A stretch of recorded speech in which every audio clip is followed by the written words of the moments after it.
Hello friends. Mughal कालीन इतिहास में आज हम पढ़ेंगे अकबर के बारे में। पिछली वीडियो में हमने पढ़ा था बाबर और हुमायूं के बारे में। तो उस वीडियो को देखने के लिए डिस्क्रिप्शन में लिंक दिया हुआ है, आप वहां से उस वीडियो को देख सकते हैं। इस वीडियो में अकबर के सभी जीवन काल के जितने भी बिंदु हैं सभी को कवर करने की कोशिश की गई है। सबसे पहले देखते हैं जन्म। बाबर का जन्म अमरकोट कहाँ पड़ता है ये? सिंध पाकिस्तान के राणा वीर साल के महल में 15 अक्टूबर 1542 ईस्वी को हुआ था। इनके पिता का नाम था हुमायूं, माता का नाम था हमीदा बानो बेगम और अकबर की जो पत्नी थी उनका नाम था जोधा बाई, जिसे बाद में अकबर ने मरियम उज जमानी की उपाधि से नवाजा था। और जो अकबर का उत्तराधिकारी पुत्र था उसका नाम था जहांगीर। इसके बाद अकबर का राज्याभिषेक बैरम खां के संरक्षण में पंजाब के गुरदासपुर ज़िले में एक काला नौर जगह पड़ता है, वहाँ पर 14 फरवरी 1556 ईस्वी को हुआ था। अब जब अकबर का राज्याभिषेक हो गया तो अकबर के जब राज्याभिषेक का समय था तो वो बहुत ही अल्पायु था। तब उसको बैरम खां के संरक्षण में उसने अपना समय कुछ समय व्यतीत किया। तो वो समय था 1556 से 1560 ईस्वी तक। इसमें अपने शासन के प्रारंभिक 4 वर्ष वह बैरम खां के संरक्षण में रहा। 1556 ईस्वी में अकबर ने बैरम खान को खाने खाना की उपाधि से अलंकृत किया था। इसके बाद पानीपत का द्वितीय युद्ध, ये अकबर के काल का महत्वपूर्ण पॉइंट है। इसमें पानीपत के द्वितीय युद्ध में क्या हुआ था कि अकबर जब पंजाब में था तब आदिल शाह, ये कौन था आदिल शाह? ये था एक सूर शासक। तो उसका जो सेनापति था उसका नाम था हेमू। उसने दिल्ली पर आक्रमण कर दिया और उस समय अकबर कहाँ पर था? अकबर पंजाब में था। तो इस मौके का फ़ायदा उठा करके जो आदिल शाह का सेनापति था हेमू, उसने दिल्ली पर आक्रमण कर दिया और अकबर ने तारदी बेग को उस समय अपना सेनापति वहाँ पर लगा रखा था, यानी कि तारदी बेग शासन कर रहा था दिल्ली पर और अकबर चला गया था पंजाब। तो उस मौके का फ़ायदा उठाकर हेमू ने क्या किया कि तारदी बेग को हरा करके दिल्ली पर अधिकार कर लिया। इस प्रकार से हेमू मध्यकाल का एकमात्र हिंदू शासक था। ये देखिए एग्जाम की दृष्टि से बहुत महत्वपूर्ण है। यही प्रश्न यहाँ से पूछा जा सकता है कि मध्यकाल का एकमात्र हिंदू शासक कौन था? तो ये था हेमू, जिसने दिल्ली पर अधिकार कर लिया। इस प्रकार से इस अवसर पर हेमू को विक्रमादित्य की उपाधि से नवाजा गया। उसे विक्रमादित्य की उपाधि मिल गई और यह विक्रमादित्य की उपाधि लेने वाला हेमू कौन सा शासक था? 14वां शासक था। यानी कि इसके पहले 13 लोगों को यह उपाधि मिल चुकी थी। इसके बाद 5 नवंबर 1556 ईस्वी को हेमू और अकबर के बीच युद्ध होता है। जब अकबर को पता चलता है कि हेमू ने दिल्ली पर आक्रमण करके दिल्ली पर अधिकार कर लिया है तो अकबर को बहुत गुस्सा आता है और अकबर वहाँ से तुरंत जो है चलता है और हेमू और अकबर के बीच में पानीपत के मैदान पे युद्ध होता है। तो हमने पढ़ा था पानीपत का प्रथम युद्ध बाबर के समय में, तो इस पानीपत के युद्ध को कहते हैं पानीपत का द्वितीय युद्ध। तो जब हेमू और अकबर के बीच युद्ध हुआ तो हेमू की इसमें पराजय हुई। कैसे पराजय हुई? इसमें क्या हुआ था कि धोखे से, मतलब ये जो हेमू था ये बहुत ही बलवान था। तो इसमें क्या हुआ कि हेमू के आँख में तीर लग गया। हेमू के आँख में तीर लग गया। इस वजह से वो जो हाथी में युद्ध हो रहा था, तो हाथी के ऊपर जो ये सिंहासन बना होता है उसमें हेमू जो है गिर गया। तो जब हेमू इसमें गिर गया तो सेना में क्या हुआ कि अफरा तफरी का माहौल मच गया। तो जब अफरा तफरी हो गई तो ये हो गया कि हेमू जो है मारा गया। तो इस मौके का फ़ायदा उठा करके हेमू को क्या किया गया कि बैरम खां अपने पास ले आया, सैनिकों के पास, अकबर के पास, और बैरम खां ने जो है हेमू का सिर काट दिया।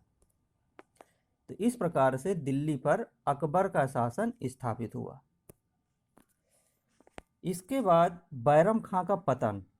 बैरम खां का पतन क्या है? इसमें क्या होता है कि अकबर को कुछ सरदारों ने भड़काया। इसलिए भड़काया कि लोगों को लगा कि बैरम खां तो बहुत ही ज़्यादा बलवान है और ये मतलब आगे बढ़ता ही चला जा रहा है, और अकबर की शक्तियाँ क्षीण होती चली जा रही हैं। अकबर की तो कोई मानता ही नहीं है, सब कुछ जो कहता है वो बैरम खां ही कर रहा है। तो इस वजह से अकबर को कुछ सरदारों ने भड़काया।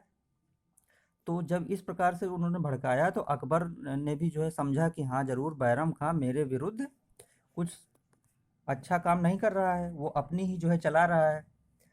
तो इस प्रकार से जब अकबर को ये सब चीज़ें पता चली तो अकबर ने क्या किया कि बैरम खां को 3 विकल्प दिए, जिसमें से एक विकल्प था कि वो मक्का चला जाए। तो बैरम खान ने सोचा कि ठीक है, मैं मक्का चला जाता हूँ। तो मक्का जाने का उसने विकल्प चुन लिया। अब क्या होता है कि रास्ते में एक पाटन जगह पड़ती है। जब वो मक्का जा रहा होता है तो गुजरात के पास एक पाटन जगह है, वहाँ पर घात लगाकर मुबारक खां, एक अफ़गान नागरिक है, उसने बैरम खां की हत्या कर दी। इस प्रकार से बैरम खां की मृत्यु 1560 ईस्वी में हो गई और बैरम खां का पतन हो गया। अब पढ़ते हैं अकबर के शासनकाल की प्रमुख घटनाएं। सबसे पहले है 1560 ईस्वी का पर्दा शासन प्रारंभ। इसमें क्या होता है कि अकबर की जो दहाय माँ है माहम अनगार, उसका पुत्र आधम खां, जीजी अनगा आदि लोगों का प्रभुत्व जो है इन्हीं का चल रहा था शासन में। तो देखिए, पर्दा शासन का मतलब ये नहीं है कि कोई पर्दे के अंदर रहता था। यहाँ पर देखिए समझने की बात यह है कि पर्दा शासन का मतलब है कि ये जो माहम अनगार और आधम खां, जीजी अनगा, ये जो 3-4 लोग थे, इन्हीं की ज़्यादा चल रही थी। यही लोग अपने प्रभुत्व को जमाए बैठे थे, यही लोग नेतृत्व कर रहे थे। यानी कि अकबर तो सिर्फ नाम मात्र का था, शासन यही लोग चला रहे थे शुरुआत में। तो इस प्रकार के जो ये 3-4 लोग थे, इसके शासन को कहा गया है पर्दा शासन। इसके बाद 1562 ईस्वी में पर्दा शासन का अंत हो जाता है और दास प्रथा का भी अंत हो जाता है। कैसे? आदम खां ने अकबर के प्रधानमंत्री का नाम था शमसुद्दीन आतग खां, तो उसकी क्या करता है, हत्या कर देता है। तो जब अकबर को पता चलता है कि उसके प्रधानमंत्री की हत्या कर दी है आदम खां ने, तो आदम खां को महल से नीचे फेंकवा देता है और इस तरह से पर्दा शासन का अंत हो जाता है। इसके बाद एक प्रमुख घटना है अकबर के शासनकाल की, 1563 ईस्वी में तीर्थ यात्रा कर की समाप्ति। यानी कि जो तीर्थ यात्रा में कर लगा रखा था उसकी वो 1563 ईस्वी में समाप्ति की घोषणा कर देता है। इसके बाद है 1564 ईस्वी में जजिया कर की समाप्ति। ये जजिया कर क्या होता है कि गैर मुस्लिमों पर, यानी कि जो हिंदू होते थे उन पे वो जजिया कर लगा देता था। कहता था कि या तो मुस्लिम धर्म स्वीकार कर लो, नहीं तो जजिया कर देना पड़ेगा। तो जो गरीब हिंदू होते थे वो जजिया कर नहीं दे पाते थे, तो मजबूरन में मुस्लिम धर्म को स्वीकार कर लेते थे। तो मेन मकसद उसका यही था जजिया कर लगाने का। तो उसने जो है जजिया कर की समाप्ति कर दी थी कि चलो जो है मत दो जजिया कर। इसके बाद क्या होता है 1571 ईस्वी में फतेहपुर सीकरी की स्थापना, फतेहपुर सीकरी की स्थापना में अपनी राजधानी आगरा से वो फतेहपुर स्थानांतरित कर देता है। पहले आगरा थी, इसके बाद वो सब कुछ जो है अपना फतेहपुर सीकरी में ले जाता है, स्थानांतरित कर देता है। इसके बाद प्रमुख घटना है मनसबदारी प्रथा प्रारंभ। ये 1574 ईस्वी में प्रारंभ हुई थी। इसमें मुगल काल में प्रचलित एक प्रशासनिक प्रणाली है जिसको मनसबदारी प्रथा कहते हैं। इसमें क्या होता था कि जो उसके सेनापति होते थे और भी जो कर्मचारी होते थे उनका वेतन निर्धारित होता था इस मनसबदारी प्रथा से। इसके बाद 1575 ईस्वी में इबादत खाने का निर्माण। इबादत खाना का मतलब है पूजा स्थल। तो ये 1575 ईस्वी में उसने निर्माण करवाया। इसके बाद है 1578 ईस्वी में इबादत खाने में सभी धर्मों के लोगों को आमंत्रित किया गया। पहले तो उसने कहा था कि सिर्फ मुस्लिम धर्म के लोग इसमें रहेंगे। इबादत खाने का मतलब है पूजा स्थल, पूजा में यहाँ पे लोग पूजा करेंगे। लेकिन फिर उसने जब देखा कि यहाँ पर बहुत मुस्लिम धर्मगुरु जो थे उन्होंने बहुत अच्छे काम नहीं किए, तो उनसे रुष्ट होकर के फिर उसने सोचा कि सभी धर्मों के लोगों को आमंत्रित किया जाए। इसके बाद है 1579 ईस्वी में मजहर की घोषणा। मजहर का अर्थ होता है प्रपत्र। इसमें क्या है कि जैसे ही कोई किसी भी प्रकार के उसके शासन काल में जो भी प्रजा होती थी तो उस मतलब कि कह सकते हैं कि न्याय की व्यवस्था, मजहर का मतलब होता था कि जो भी अकबर बोल देता था वही सर्वोच्च न्याय कहलाता था। तो जब भी कोई झगड़ा फसाद होता था तो मजहर के नाम से एक घोषणा की जाती थी जिसमें अकबर आदेश देता था और वही सर्वमान्य माना जाता था। इसके बाद है 1580 ईस्वी में दहसाला बंदोबस्त। ये भी एक शासन के, अकबर के शासन की एक महत्वपूर्ण व्यवस्था थी। दहसाला बंदोबस्त में क्या किया जाता था कि राजस्व एकत्र करने की एक व्यवस्था थी, उसी को कहा जाता था दहसाला बंदोबस्त। इसके बाद 1582 ईस्वी में अकबर ने एक दीने इलाही की घोषणा की, यानी कि अकबर द्वारा चलाया गया नया धर्म ये कहलाता है दीने इलाही। अब पढ़ते हैं अकबर के सैन्य अभियान। ये बहुत इंपॉर्टेंट है। इसमें बहुत जितने भी सैन्य अभियान हैं उन सभी को कवर किया गया है, तो बहुत ध्यान से पढ़िएगा इसमें। और एक तरफ जैसे मालवा है तो यानी कि उसका यहाँ पर एक लोकल शासक का नाम दिया होगा और दूसरी तरफ मुगल सेना के जो नेतृत्व किया होगा उसका नाम दिया होगा। तो सबसे पहले पढ़ते हैं मालवा।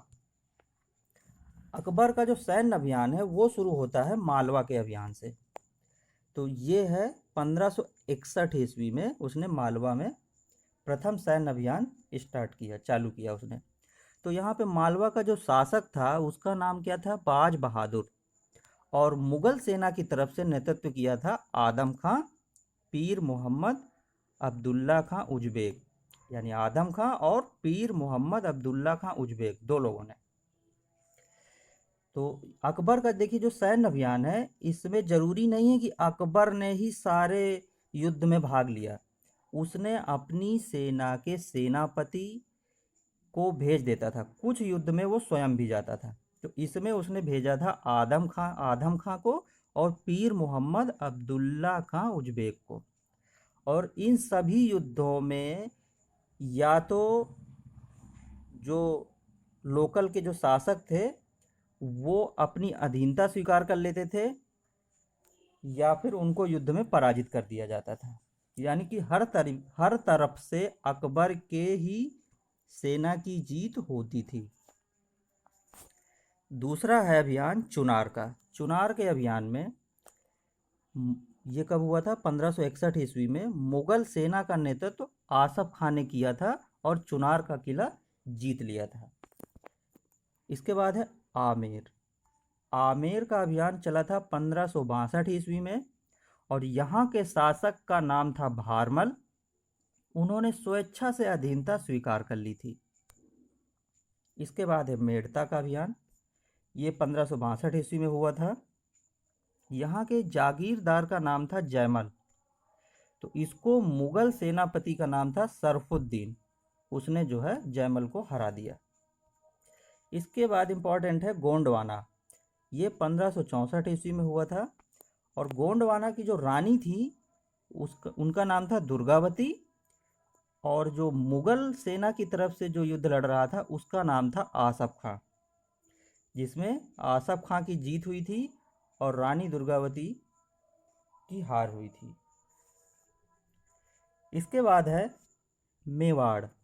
मेवाड़ का अभियान 1568 ईस्वी में हुआ था। मेवाड़ का शासक था उस समय उदय सिंह और अकबर ने स्वयं इस अभियान का नेतृत्व किया था, जिसमें मुगलों की जीत हुई थी। इसके बाद अगला अभियान है रणथंभौर। ये हुआ था 1569 ईस्वी में। रणथंभौर के राजा थे सुरजन राय और मुगलों की तरफ से अकबर और उसका सेनापति था भगवान दास, जिसमें राजा सुरजन राय की हार हुई और मुगलों की जीत हो गई। इसके बाद अगला अभियान है कालिंजर का अभियान। ये 1569 ईस्वी में हुआ था। यहाँ के शासक का नाम था रामचंद्र, जो रीवा के भी शासक थे, और मुगल सेनापति का नाम था मजनू खां।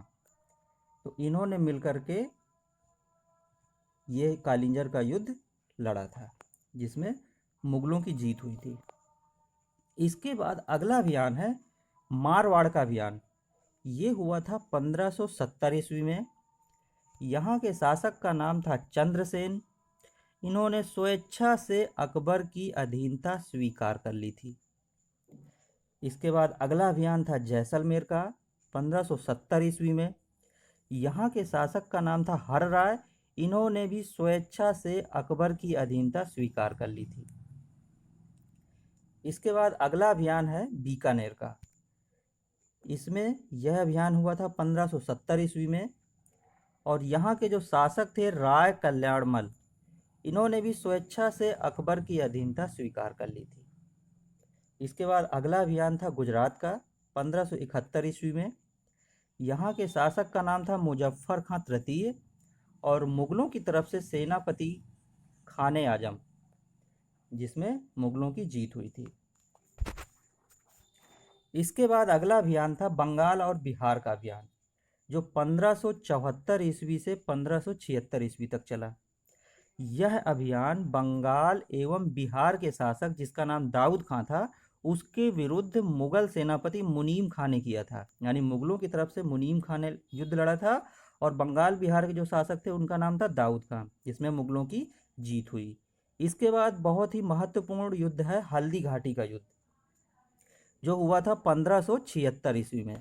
इसमें महाराणा प्रताप थे राजपूतों की तरफ से और मुगलों की सेना की तरफ से मान सिंह और आसफ खां, जिसमें से एक तरह से कह सकते हैं कि हल्दी घाटी के युद्ध में जीत तो हुई थी मुगलों की, लेकिन पूरी तरह से कभी भी मुगल हल्दी घाटी को जीत नहीं सके, क्योंकि महाराणा प्रताप वहाँ युद्ध से जान बचा करके चले गए थे जंगलों में। इसके बाद जब उनका पुत्र हुआ तो उन्होंने भी जो है युद्ध लड़ा था। तो इस प्रकार से हल्दी घाटी के युद्ध में कह सकते हैं कि मुगलों ने कभी पूरी तरह से नहीं जीत पाया। इसके बाद है अगला अभियान काबुल का। काबुल के अभियान का नाम था ये हुआ था 1581 ईस्वी में और यहाँ के जो शासक थे उनका नाम था हकीम मिर्जा और मुगलों की तरफ से किसने भाग लिया था? मान सिंह, और अकबर ने स्वयं भाग लिया था इसमें युद्ध में, जिसमें से मुगलों की जीत हुई थी। इसके बाद है अगला अभियान कश्मीर का। ये हुआ था 1586 ईस्वी को। कश्मीर के शासक का नाम था यूसुफ खां और याकूत खां और मुगल सेनापति कौन था नाम? कासिम खां और भगवान दास। तो मुगल सेनापति कासिम खां और भगवान दास ने वहाँ के जो शासक थे कश्मीर के, यूसुफ खां और याकूत खां को हरा दिया था, यानी कश्मीर को भी जीत जीत लिया था। इसके बाद सिंध का युद्ध है 1591 ईस्वी में। तो यहाँ के शासक का नाम था जानी बेग और मुगल सेनापति अब्दुल रहीम खान खाना। तो यहाँ पर भी मुगल सेनापति की जीत हुई और सिंध भी जो है अधीन हो गया मुगलों के। इसके बाद अगला अभियान था उड़ीसा का अभियान। ये हुआ था 1591 ईस्वी में और यहाँ के शासक का नाम था निसार खां। इसको भी मुगल सेनापति मान सिंह ने हरा लिया, यानी उड़ीसा भी मुगलों के अधीन हो गया। इसके बाद अगला अभियान था खानदेश। खानदेश 1591 ईस्वी में हुआ था यह अभियान और शासक का, वहाँ के जो लोकल शासक का नाम था अली खां। उन्होंने स्वेच्छा से अकबर की अधीनता स्वीकार कर ली थी। इसके बाद अगला अभियान है बलूचिस्तान। ये हुआ था 1595 ईस्वी में और यहाँ के शासक का नाम था पन्नी अफगान। इसको मुगल सेनापति मीर मासूम ने हराया था, यानी कि जितने भी युद्ध हुए हैं उन सब में मुगलों की तरफ से या तो अकबर ने भाग लिया था या अकबर ने अपने सेनापति को भेजा था और उसमें सभी में मुगलों की ही जीत हुई थी। अगला है कंधार। कंधार का अभियान जो चला था वो चला था 1595 ईस्वी में। यहाँ के शासक का नाम था मुजफ्फर हुसैन। इन्होंने स्वेच्छा से मुगल सूबेदार शाह बेग को किला सौंप दिया था। इसके बाद है अगला अभियान अहमदनगर। यहाँ की शासिका थी चांद बीबी। तो और मुगलों की तरफ से भाग लिया था अब्दुल रहीम खान खाना ने।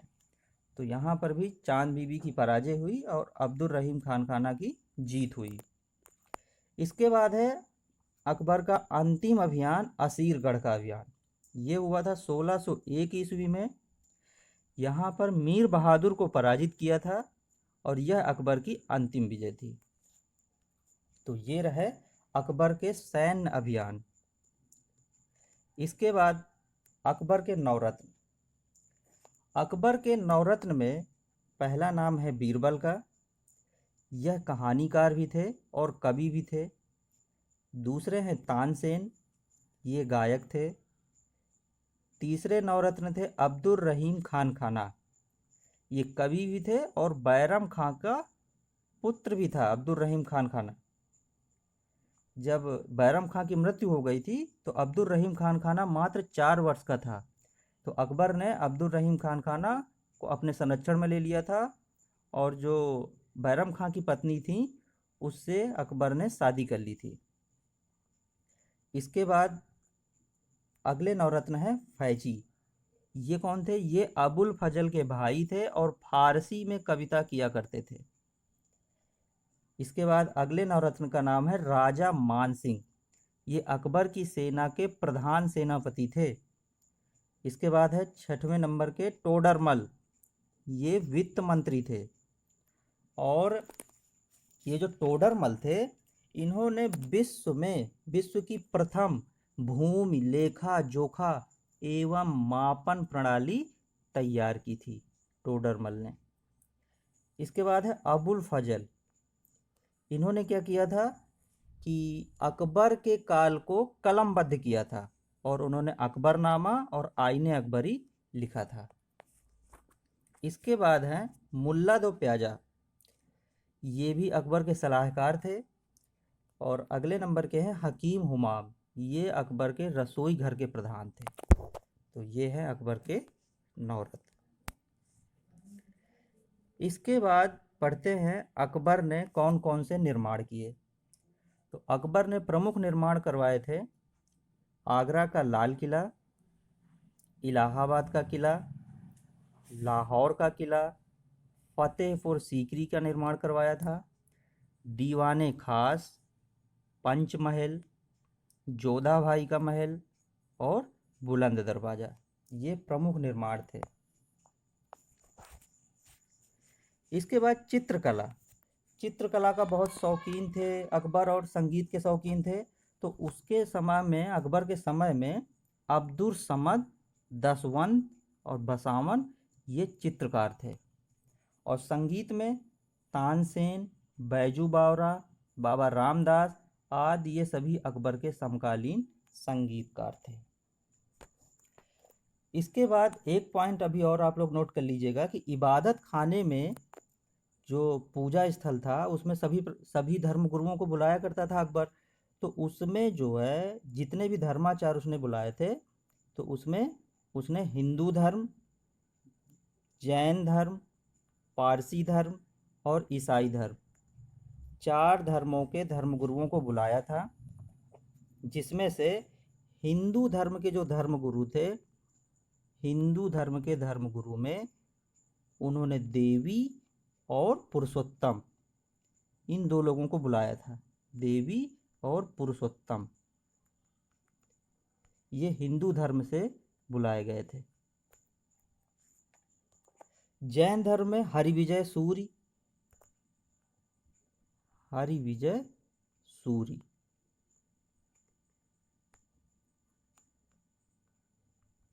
और जिनचंद्र सूरी को बुलाया गया था। पारसी धर्म में दस्तूर, पारसी धर्म में दस्तूर मेहरजी राणा। और ईसाई धर्म में एका बीवा मोसेरात, एका बीवा मोसेरात, इन धर्मगुरुओं को बाबर ने बुलाया था।